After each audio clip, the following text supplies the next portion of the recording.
রবীন্দ্রনাথ ঠাকুরের প্রিয় খাবার পেঁয়াজের পরমান্ন বা পায়েস একবার বাড়িতে বানিয়ে দেখো, মনেই হবে না যেটা পেঁয়াজ দিয়ে তৈরি। এই কুচনো পেঁয়াজগুলোকে প্রথমে সেদ্ধ করে নিয়ে জলটা ফেলে দেব, আবার সেদ্ধ করে নিয়ে জলটা ফেলে দেব। পেঁয়াজগুলো বারে বারে জল দিয়ে ধুয়ে নিলে পেঁয়াজের গন্ধগুলো একদম চলে যাবে। রবীন্দ্রনাথ ঠাকুর নানান রকম খাবারের পরীক্ষা নিরীক্ষা করতে ভালোবাসতেন। তার খাবারের তালিকায় ছিল আনারসের মটন, মানকচুর জিলিপি, আরও কত কী।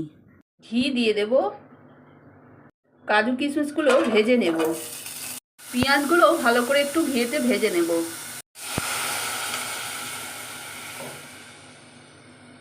দুধ দিয়ে অনেকক্ষণ ধরে ভালো করে ফুটিয়ে নেব।